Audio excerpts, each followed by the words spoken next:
All right, Browns fans, Rufio here. Today we're going to be taking a look at the Cleveland Browns defense. Been a lot of time giving a lot of love to Kevin Stefanski and that new look Cleveland Browns offense this year. Defensively, we've got Joe Woods bringing in a new defensive scheme as well. It's not that different from what we've run in the past, but it is a little bit different. And it is all based around this coverage, cover three. So as we can see from the timestamp here, we're early back in the Bengals game, actually, but this is a third and long situation, so we're not particularly worried about the run, and we can give up short passes. So cover three is a perfect call in this situation because cover three is a defense that's going to take away a lot of the kind of the shot plays, the deep down the field passes, and what it's going to do is give the offense some freebies underneath. So particularly in the flats, this is a defense where we can allow some completions in the flats, and that kind of plays into what appears to be Woods' defensive philosophy of making the offense go the long and hard road to the end zone, right? Make them string together a 12-play drive. Make them string together a drive of 14, 15 plays for them to be able to score and see if in that time we, can't get lucky, get an interception, get a fumble. How many times this year have we seen the Browns defense allow the opposing offense to drive into the red zone only to come away with a key takeaway down in the red zone? So yes, some of that is luck, some of that is just our individual player talent, but some of that is the defensive philosophy as well, is to make the offense really grind it out. The other thing that's good for is if our offense is able to run like we have been and get these early leads that we've seen the Browns be able to get, then we kind of put the opposing offense in a situation where they feel like they have to pass. And, maybe that quarterback gets a little antsy and starts forcing throws deeper down the field. And then we're in perfect position to make plays on the ball and get some interceptions. So I do think that this is a scheme that fits really nicely into what we're trying to do on offense.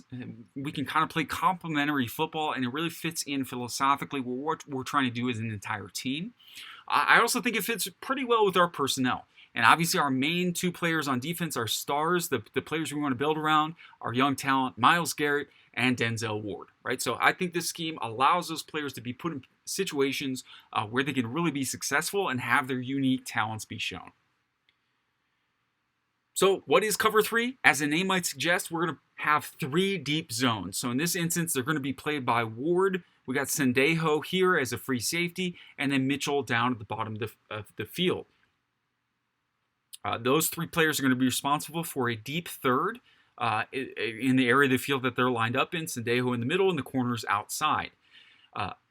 We're also going to have four players in underneath zone coverage. So in this case, it's going to be our slot corner here. We've got our safety Harrison, and then our two linebackers in Goodson and Smith.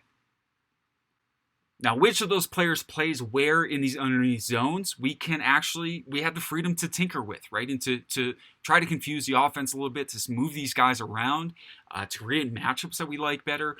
But there are four main roles in this underneath zone defense.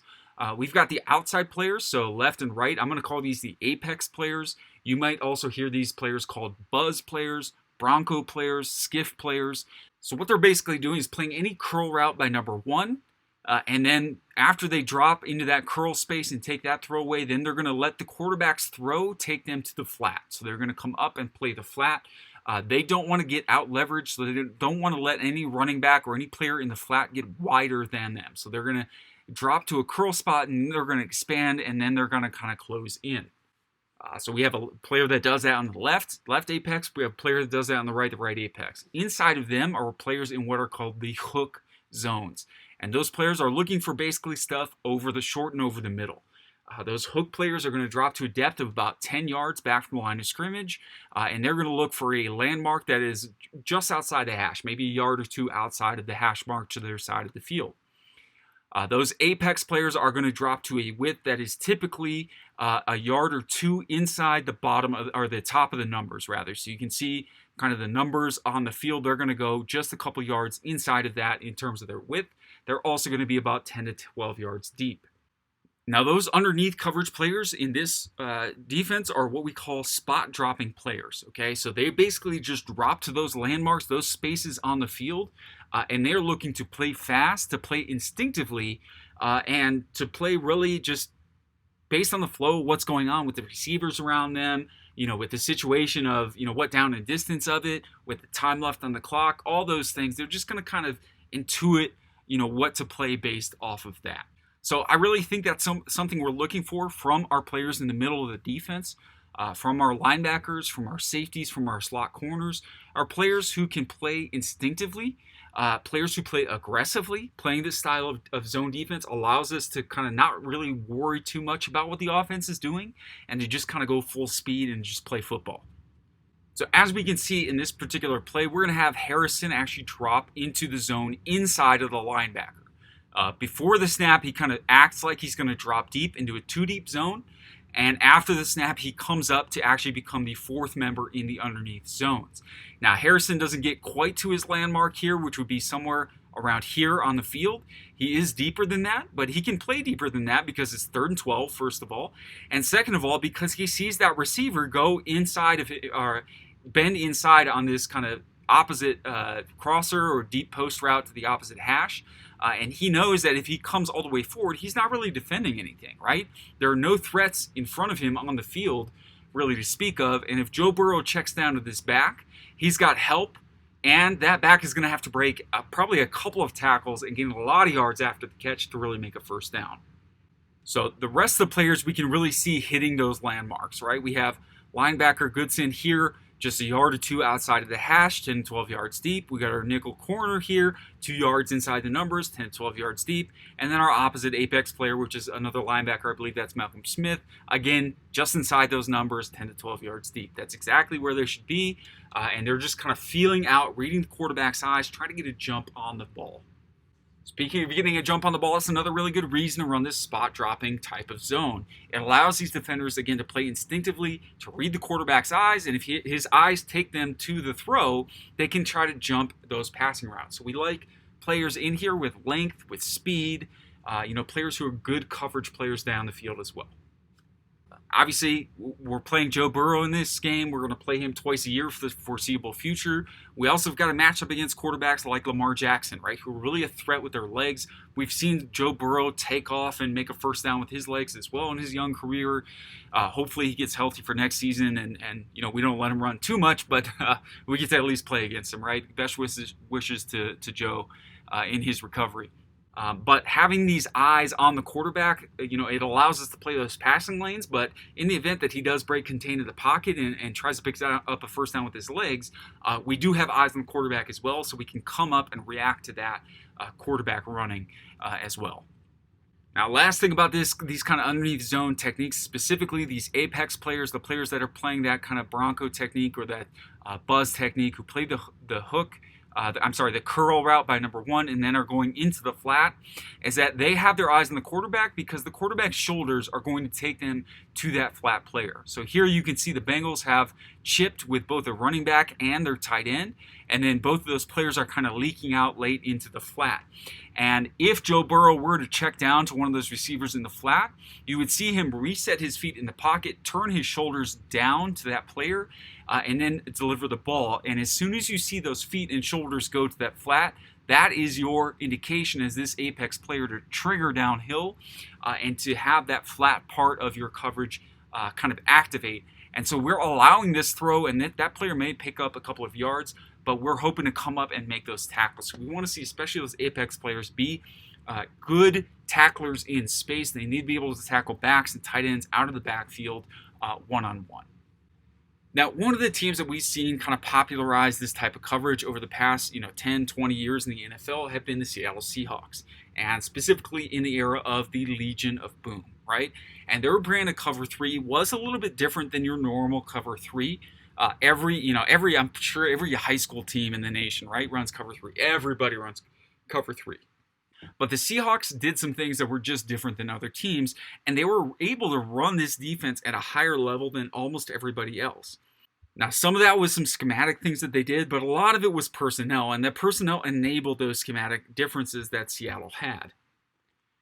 One of the things that we know about Seattle was their man in the middle was Earl Thomas, right? And he was oftentimes playing this deep middle of the field role where he would kind of patrol the deep third of the field and really shut down any kind of seam routes, any kind of deep routes And oftentimes, sometimes his corners that got beat outside, right? He was able to make it all the way out there. He had a really, really good range as a free safety.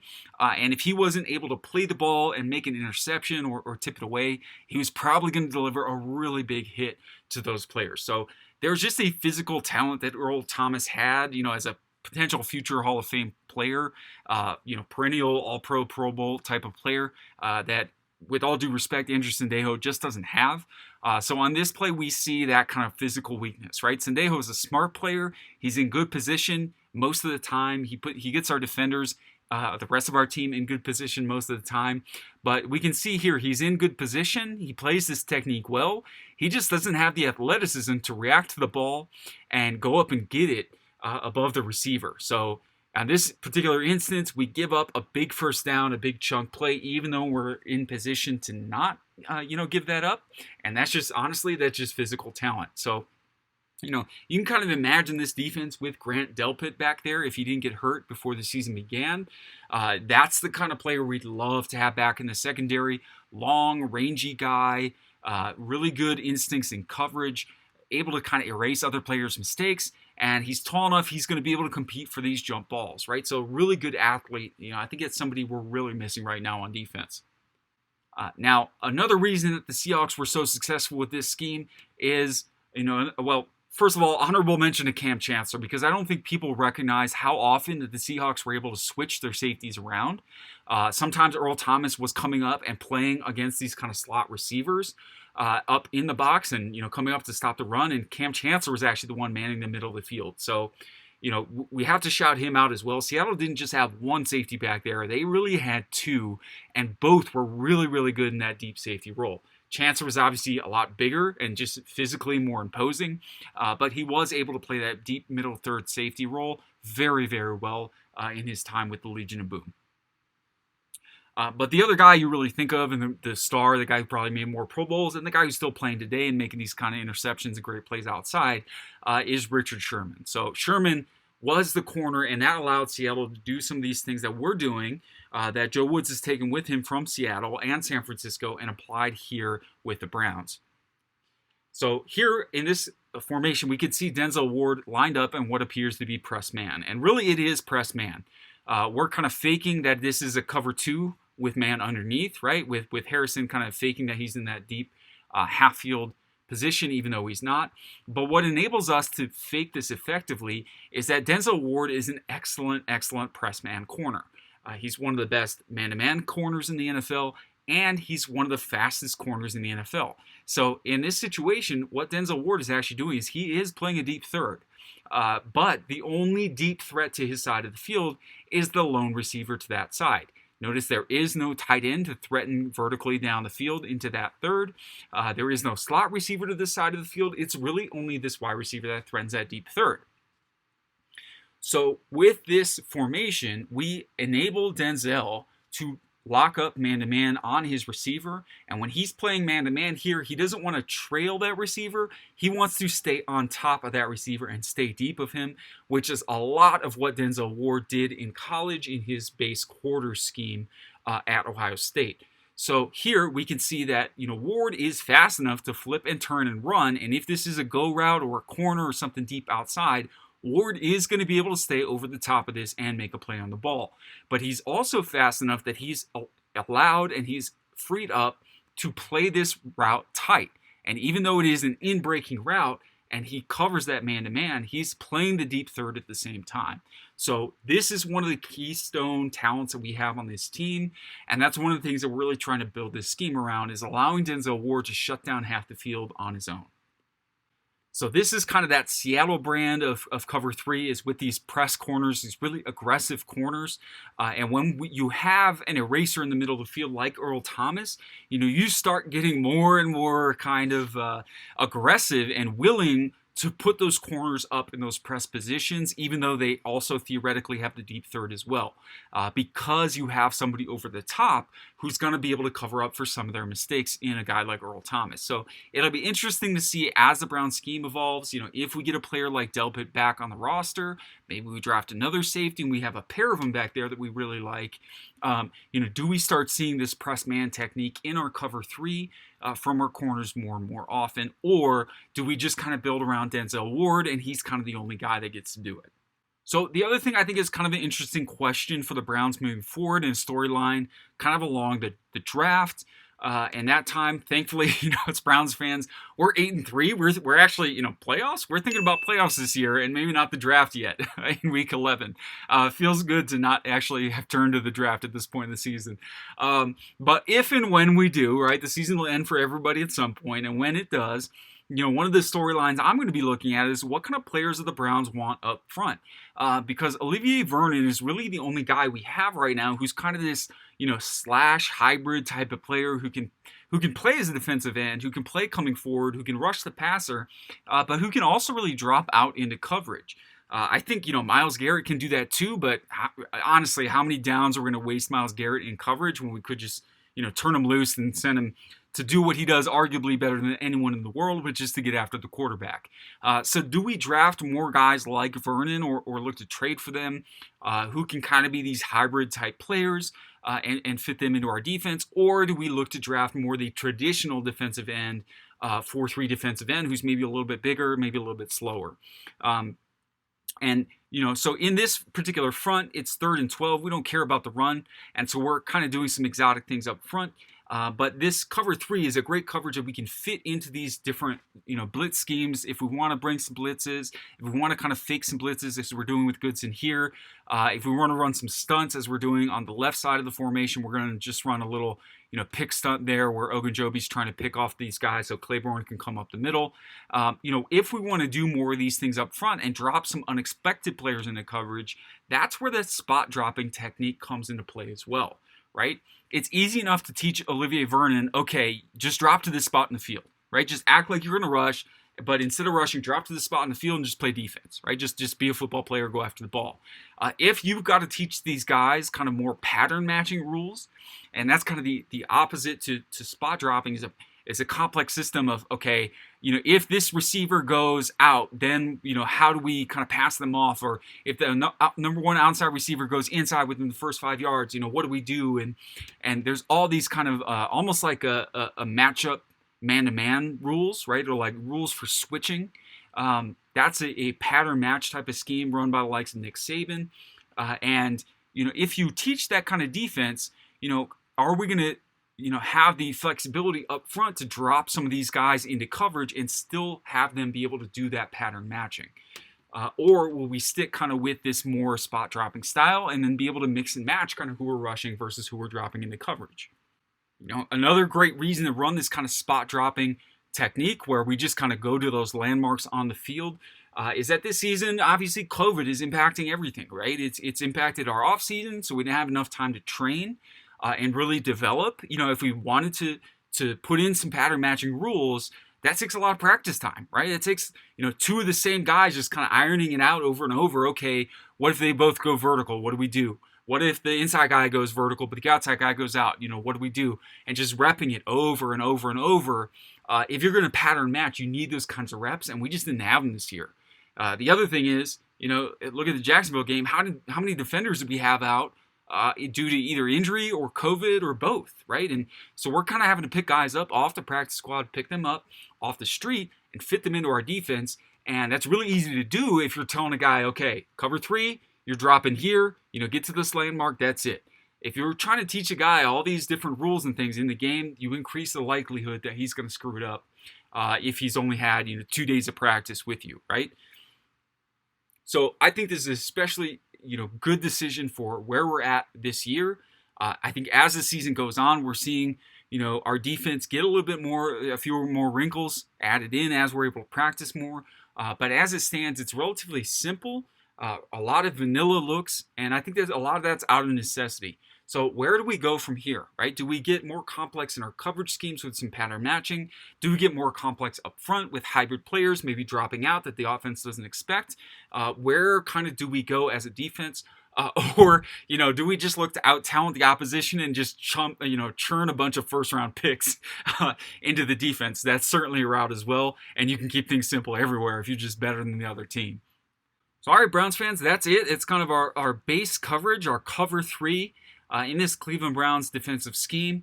I'm picking on Sendejo here a little bit, but it does get better for him. He's made a lot more plays as the year has gone on. We just saw one this past Sunday against the Jacksonville Jaguars. Hopefully I'll break that down later this week, and so we'll get a look at that as well. But this is, the scheme that our defense is based around. And, try not to get impatient with it as we give up maybe some easy throws underneath, some easy throws into the flat. That is by design, right? No scheme is good against everything. And if we're going to give these opposing teams something, that's what we want to give them, is those cheap, easy underneath throws. Make them string together a long drive down the field, and hopefully get a turnover, get a sack, get a negative play, and then take that moment to really get the offense off the field. So that's it for me this week, Browns fans. Thanks for tuning in. Make sure to visit dogsbynature.com for all your Cleveland Browns news and analysis. If you're still with me, do me a favor, click the subscribe button for the channel. Turn on the bell icon so you get notified when new videos are available. It just helps the videos get seen by more people and helps spread the word. So thanks for tuning in, and we'll see you over at dogsbynature.com. Hit me up with any comments there if you have any questions or want to learn something more specific about what you're seeing on Sundays. Stay safe and go Browns.